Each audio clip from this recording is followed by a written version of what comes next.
Hi ಸ್ನೇಹಿತರೆ, ಎಲ್ಲರಿಗೂ ನಮಸ್ಕಾರ. ನೋಡಿ ಸ್ನೇಹಿತರೆ, ಗೃಹಲಕ್ಷ್ಮಿ ಯೋಜನೆ ಬಂದಾಗುವ ವಿಷಯ ಕುರಿತು ಸಚಿವೆ ಲಕ್ಷ್ಮಿ ಹೆಬ್ಬಾಳ್ಕರ್ ಅವರು ಗೃಹಲಕ್ಷ್ಮಿ ಯೋಜನೆಯ ಪ್ರತಿಯೊಂದು ಫಲಾನುಭವಿಗಳಿಗೆ ಒಂದು ಮಾಹಿತಿನ ಕೊಟ್ಟಿದ್ದಾರೆ.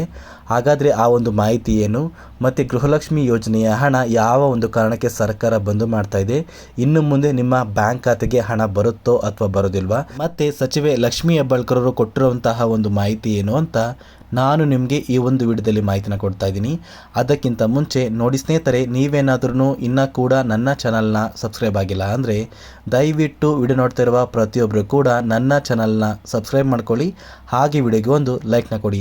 ಹೌದು ಸ್ನೇಹಿತರೆ, ಸಚಿವೆ ಲಕ್ಷ್ಮಿ ಹೆಬ್ಬಾಳ್ಕರ್ ಅವರು ಗೃಹಲಕ್ಷ್ಮಿ ಯೋಜನೆ ಬಂದಾಗುವಂತಹ ಒಂದು ವಿಷಯ ಕುರಿತು ಒಂದು ಮಾಹಿತಿನ ಕೊಟ್ಟಿದ್ದಾರೆ. ಕಾಂಗ್ರೆಸ್ ಸರ್ಕಾರ ಜಾರಿಗೆ ತಂದಿರುವ 5 ಗ್ಯಾರಂಟಿ ಯೋಜನೆಗಳಲ್ಲಿ ಗೃಹಲಕ್ಷ್ಮಿ ಯೋಜನೆ ಒಂದು ಮಹತ್ವವಾದ ಯೋಜನೆಯಾಗಿರುತ್ತೆ.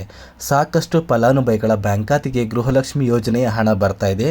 ಅದೇ ರೀತಿ ಇನ್ನೂ ಕೂಡ ಕೆಲವೊಂದು ಫಲಾನುಭವಿಗಳ ಬ್ಯಾಂಕ್ ಖಾತೆಗೆ ಗೃಹಲಕ್ಷ್ಮಿ ಯೋಜನೆಯ ಹಣ ಬರಬೇಕಾಗಿದೆ. ಸೊ ಈ ಒಂದು ವಿಷಯ ಕುರಿತು ವಿಪಕ್ಷ ನಾಯಕರು ಸಚಿವೆ ಲಕ್ಷ್ಮಿ ಹೆಬ್ಬಾಳ್ಕರ್ ಅವ್ರಿಗೆ ಒಂದು ಪ್ರಶ್ನೆನ ಕೇಳ್ತಾರೆ. ಈಗಾಗಲೇ ಸಾಕಷ್ಟು ಫಲಾನುಭವಿಗಳ ಬ್ಯಾಂಕ್ ಖಾತೆಗೆ ಹಣ ಬರ್ತಾ ಇಲ್ಲ. ಗೃಹಲಕ್ಷ್ಮಿ ಯೋಜನೆಯ ಹಣ ಇನ್ನೂ ಕೂಡ ಕೆಲವೊಂದು ಫಲಾನುಭವಿಗಳ ಬ್ಯಾಂಕ್ ಖಾತೆಗೆ ಒಂದು ಕಂತಿನ ಹಣ ಬಂದಿಲ್ಲ. ಅದೇ ರೀತಿ ಅನ್ನಭಾಗ್ಯ ಯೋಜನೆಯ ಅಕ್ಕಿ ಬದಲು ಹಣ ಕೂಡ ಸಾಕಷ್ಟು ಜನರಿಗೆ ಬಂದಿಲ್ಲ. ಇದರ ಬದಲಿಗೆ ನೀವು ಈ 2 ಯೋಜನೆಗಳನ್ನ ಬಂದ್ ಮಾಡಿಬಿಟ್ರೆ ಸರಿಯಾಗುತ್ತೆ ಅಂತ ವಿಪಕ್ಷ ನಾಯಕರು ಸಚಿವೆ ಲಕ್ಷ್ಮಿ ಹೆಬ್ಬಾಳ್ಕರ್ ಅವ್ರಿಗೆ ಈ ಒಂದು ಪ್ರಶ್ನೆನ ಕೇಳ್ತಾರೆ. ಸೊ ಈ ಒಂದು ಪ್ರಶ್ನೆಗೆ ಸಚಿವೆ ಲಕ್ಷ್ಮಿ ಹೆಬ್ಬಾಳ್ಕರ್ ಅವರು ಒಂದು ಮಾಹಿತಿನ ಕೊಟ್ಟಿದ್ದಾರೆ. ಇಲ್ಲಿ ಕಾಂಗ್ರೆಸ್ ಸರ್ಕಾರ ಜಾರಿಗೆ ತಂದಿರುವ ಗ್ಯಾರಂಟಿ ಯೋಜನೆಗಳು ಏನಿದೆ, ಈ 5 ಯೋಜನೆಗಳು ಕೂಡ ಯಾವುದೇ ಕಾರಣಕ್ಕೂ ನಾವು ಸ್ಟಾಪ್ ಮಾಡೋದಿಲ್ಲ. ಸರ್ಕಾರ ಈ 5 ಯೋಜನೆಗಳನ್ನ ಹೇಗೆ ಜಾರಿಗೆ ತಂದಿದೆ ಅದೇ ರೀತಿ ನಾವು ಈ 5 ಯೋಜನೆಗಳನ್ನ ಮುಂದುವರಿಸ್ತೀವಿ. ಕಾಂಗ್ರೆಸ್ ಸರ್ಕಾರ ಎಲ್ಲಿಯವರೆಗೂ ಇರುತ್ತೋ ಅಲ್ಲಿಯವರೆಗೂ ಈ 5 ಗ್ಯಾರಂಟಿ ಯೋಜನೆಗಳು ಇದ್ದೇ ಇರುತ್ತೆ, ಯಾವುದೇ ಕಾರಣಕ್ಕೂ ಬಂದಾಗೋದಿಲ್ಲ.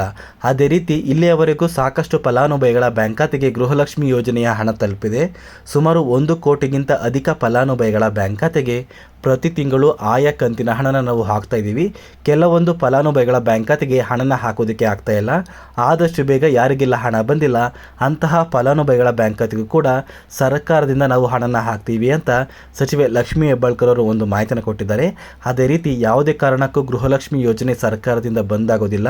ಅದೇ ರೀತಿ ಪೆಂಡಿಂಗ್ ಇರುವಂತಹ ಹಣ ಪ್ರತಿಯೊಂದು ಫಲಾನುಭವಿಗಳ ಬ್ಯಾಂಕ್ ಖಾತೆಗೆ ಆದಷ್ಟು ಬೇಗ ಬಿಡುಗಡೆ ಮಾಡ್ತೀವಿ. ಇಲ್ಲಿ ವಿಪಕ್ಷ ನಾಯಕರು ಸಚಿವೆ ಲಕ್ಷ್ಮಿ ಹೆಬ್ಬಾಳ್ಕರ್ ಅವರು ಕೇಳಿರುವಂತಹ ಒಂದು ಪ್ರಶ್ನೆ ಏನಿದೆ, ಈ ಒಂದು ಪ್ರಶ್ನೆ ಸರಿಯಾಗಿ ಕೇಳಿದ್ದಾರೆ. ಯಾಕಂದರೆ ಸಾಕಷ್ಟು ಫಲಾನುಭವಿಗಳ ಬ್ಯಾಂಕ್ ಖಾತೆಗೆ ಇನ್ನೂ ಕೂಡ ಪೆಂಡಿಂಗ್ ಇರುವಂತಹ ಹಣ ಬಂದಿಲ್ಲ.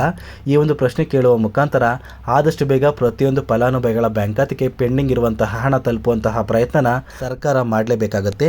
ಯಾಕಂದರೆ ಮುಂಬರುವ ದಿನಗಳಲ್ಲಿ ಇನ್ನೇನು ಎಲೆಕ್ಷನ್ ಹತ್ರ ಕೂಡ ಇದೆ. ಆದಷ್ಟು ಬೇಗ ಪ್ರತಿಯೊಂದು ಫಲಾನುಭವಿಗಳ ಬ್ಯಾಂಕ್ ಖಾತೆಗೆ ಸರ್ಕಾರದಿಂದ ಹಣ ಬಂದೇ ಬರುತ್ತೆ. ಸ್ನೇಹಿತರೆ, ನಿಮ್ಮ ಬ್ಯಾಂಕ್ ಖಾತೆಗೆ ಇಲ್ಲಿಯವರೆಗೂ ಎಷ್ಟು ಕಂತುಗಳ ಹಣ ಬಂದಿದೆ ಮತ್ತು ಯಾವ ಕಂತಿನ ಹಣ ಬರಬೇಕು ಅಂತ ಪ್ರತಿಯೊಬ್ಬರನ್ನು ಕಮೆಂಟ್ನ ಮಾಡಿ ತಿಳಿಸಿ.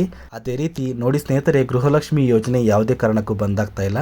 ಪ್ರತಿ ತಿಂಗಳು ಸರ್ಕಾರದಿಂದ ಹೇಗೆ ಹಣ ಬಿಡುಗಡೆ ಆಗ್ತಾ ಇತ್ತು ಅದೇ ರೀತಿ ಪ್ರತಿಯೊಂದು ಫಲಾನುಭವಿಗಳ ಬ್ಯಾಂಕ್ ಖಾತೆಗೆ ಪ್ರತಿ ತಿಂಗಳು ಹಣನ ಸರ್ಕಾರ ಬಿಡುಗಡೆ ಮಾಡ್ತಾರೆ. ನಿಮ್ಮ ಬ್ಯಾಂಕ್ ಖಾತೆಗೂ ಕೂಡ ಆದಷ್ಟು ಬೇಗ ಗೃಹಲಕ್ಷ್ಮಿ ಯೋಜನೆಯ ಎಲ್ಲ ಕಂತುಗಳ ಹಣ ಬರುತ್ತೆ. ಮತ್ತು ಸ್ನೇಹಿತರೆ, ಗೃಹಲಕ್ಷ್ಮಿ ಯೋಜನೆ ಕುರಿತು ಏನೇ ಒಂದು ಡೌಟ್ ಇದ್ರೂ ಕೂಡ ಪ್ರತಿಯೊಬ್ಬರನ್ನು ಕಮೆಂಟ್ನ ಮಾಡಿ ತಿಳಿಸಿ. ನಾನು ನನ್ನ ಮುಂದಿನ ವಿಡಿಯೋದಲ್ಲಿ ನಿಮ್ಮ ಒಂದು ಪ್ರತಿಯೊಂದು ಕಮೆಂಟ್ಗೆ ಆನ್ಸರ್ನ ಮಾಡ್ತೀನಿ ಅಂತ ಹೇಳ್ತಾ ಈ ಒಂದು ವಿಡಿಯೋನ ಇಲ್ಲಿಗೆ ಎಂಡ್ ಮಾಡ್ತಾ ಇದ್ದೀನಿ. ನೋಡಿ ಸ್ನೇಹಿತರೆ, ನಾನು ನಿಮಗೆ ಈ ಒಂದು ವಿಡಿಯೋದಲ್ಲಿ ಕೊಟ್ಟಿರುವಂಥ ಮಾಹಿತಿ ನಿಮಗೇನಾದ್ರೂ ಇಷ್ಟ ಆಗಿದ್ರೆ ದಯವಿಟ್ಟು ಪ್ರತಿಯೊಬ್ಬರೂ ಚಾನಲ್ನ ಸಬ್ಸ್ಕ್ರೈಬ್ ಮಾಡ್ಕೊಳ್ಳಿ, ಹಾಗೆ ವಿಡಿಯೋಗೆ ಒಂದು ಲೈಕ್ನ ಕೊಡಿ.